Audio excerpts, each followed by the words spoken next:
tayo ba pag nagpapasalamat ay bumabalik tayo sa Diyos? Anong ibinabalik natin sa Diyos?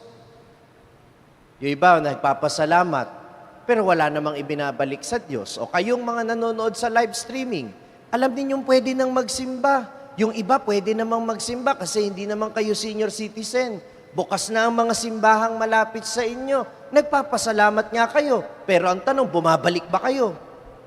Di ba? Iba yung nagpapasalamat sa bumabalik. Ang pinuri ni Jesus ay hindi lang yung nagpapasalamat. Malay ba natin kung yung siyam nagpasalamat din naman sa kanilang puso? Pero pinapurihan ni Jesus yung hindi lang nagpasalamat, kundi yung bumalik pa. Oo, natatakot tayo sa sakit. Oo, meron tayong mga pangamba. Palagay ba ninyo yung mga nagsisimba dito ay walang pangamba? Iba pa rin kasi yung bumabalik ka sa simbahan, hindi lang para magpasalamat at magpuri sa Diyos, kundi magpahayag ng iyong kahandaan na muling magbalik ng loob sa Kanya.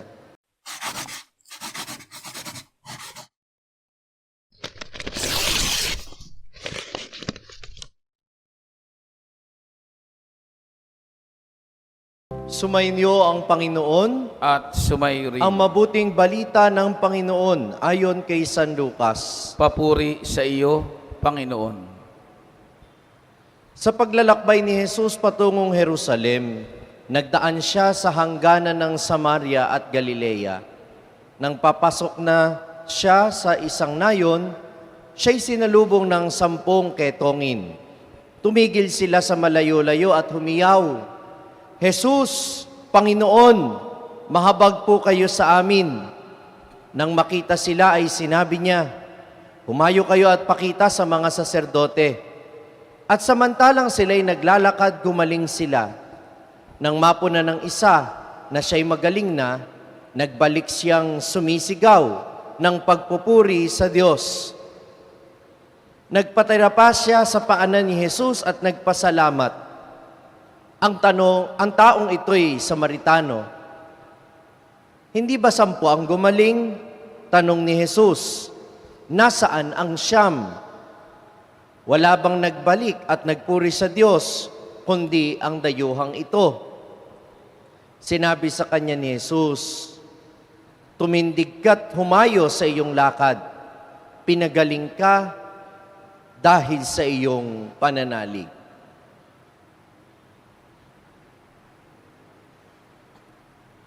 Ang mabuting balita ng Panginoon.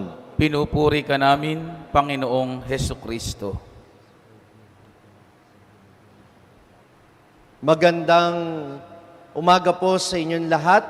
Magandang araw sa mga kasama natin na nanonood, sumusubaybay sa pamamagitan ng live streaming.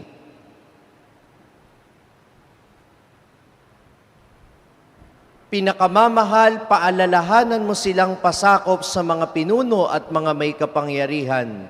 Sundin ang mga ito at maging handa sa paggawa ng mabuti. Mga kapatid, ito ang bilin ni San Pablo sa ating unang pagbasa ngayon at hindi mahirap para sa santong ipinagdiriwang natin sa araw na ito na unawain kung ano ang ibig sabihin nito. Si San Martin ng Tours ay isang sundalo at kung meron man siyang unang natutunan sa buhay, ito ay ang kilalanin ang mga may kapangyarihan at magpasakop sa kanila. Diba kapag isa kang sundalo, hindi ka pwedeng magreklamo, susunod ka lamang at kailangan mong gawin kung ano ang dapat gawin sa anumang oras na ikaw ay utusan. Kaya naman, minsan sinabi ni San Martin sa kanyang buhay, o minsan ginawa ni San Martin sa kanyang buhay, noong nakakita siya ng isang pulubi na hubad sa kalsada, nakasakay siya sa kanyang kabayo, bumaba siya, pinutol o hinati yung kanyang balabal at ibinigay niya ito doon sa pulubi. Pagkatapos ng pangyayaring iyon, napanaginipan niya ang ating Panginoong Hesukristo, suot ang balabal na dala-dala niya. Kapag sinunod natin ang atas ng pag-ibig, kapag ginawa natin ang nararapat na pagtulong sa ating kapwa, Sinusunod natin ang pinakamakapangyarihan sa lahat at yun ay ang ating Panginoon. Nagpapasakop tayo sa Kanyang utos at hindi lamang sa ating sariling pananaw. Kaya nga po si San Martin na isinilang bilang pagano, naging tagasunod ni Kristo. Nagsimula bilang sundalo, naging tagasunod ng ating Panginoon. Kaya siya'y nagmonghe, malaunan ay naging obispo, nagkaroon din ng kapangyarihan sa simbahan, subalit nauunawaan niya na maging ang kapangyarihang pinanghahawakan niya ay dapat napasakop sa kapangyarihan ng ating Panginoon. Minamahal ko mga kapatid, kung lahat lang ng ating kapangyarihan, ang lahat lang ng karapatan na meron tayo ay ipapasakop natin sa kapangyarihan ng Diyos, hindi malabong sumunod tayo sa yapak ni San Martin. At sana, kagaya noong Samaritano na narinig natin sa mabuting balita, magpasalamat tayo sa Panginoon sa lahat ng mga nangyayari sa atin, lalo na sa mga biyayang dumarating sa atin. At kapag sinabing pagpapasalamat, hindi po yan bukang bibig lang. Kapag sinasabing nagpapasalamat, dapat tayo'y nagbabalik sa Kanya. Kung paanong si San Martin, mula doon sa pagtulong sa pulubi, ay nagbalik ang kalooban patungo sa Panginoon sa pamamagitan ng pagsunod sa Kanya, ang tanong, tayo ba pag nagpapasalamat ay bumabalik tayo sa Diyos? Anong ibinabalik natin sa Diyos? Yung iba, nagpapasalamat, pero wala namang ibinabalik sa Diyos. O kayong mga nanonood sa live streaming, alam ninyong pwede nang magsimba. Yung iba pwede namang magsimba kasi hindi naman kayo senior citizen.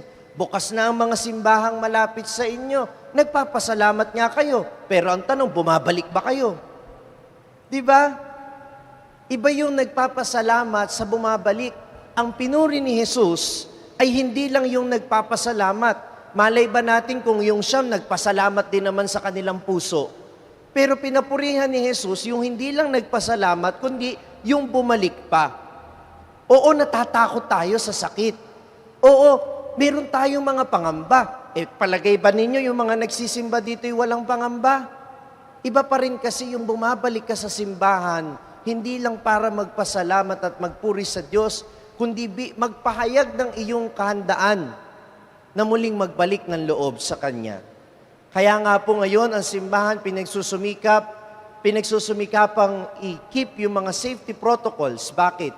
Nagpapasakop din tayo sa mga may kapangyarihan. Pero alam natin ang kahalagahan kailangang magbalik ng mga tao sa simbahan. Kaya nga po, pwede na ring mangumpisal. Basta't mayroong mga safety protocols na sinusunod. Kasi mahalaga ang magbalik.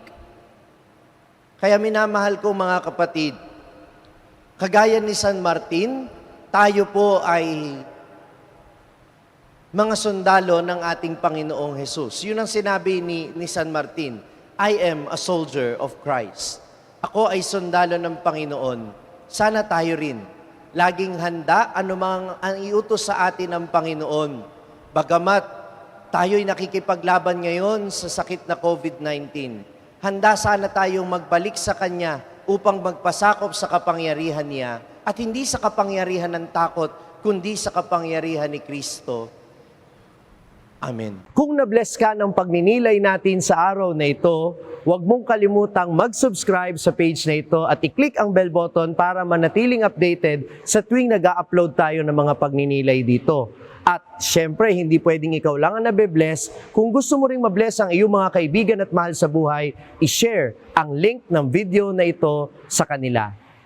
Ako po si Father Franz Dizon, ang content creator ng Sa Madaling Sabi na matatagpuan ninyo sa iba-ibang social media platforms.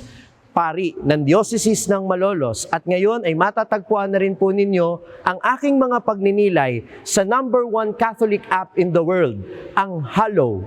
400,000 po na Pilipino na ang nakasubscribe sa Hallow. Ano pang hinihintay ninyo? I-download na po ninyo ng libre ang Hallow app sa inyo pong Google Play Store o kaya naman ay Apple App Store. Magkita-kita po tayo hanggang sa aking susunod na pagninilay dito sa ating page, ang Sa Madaling Sabi.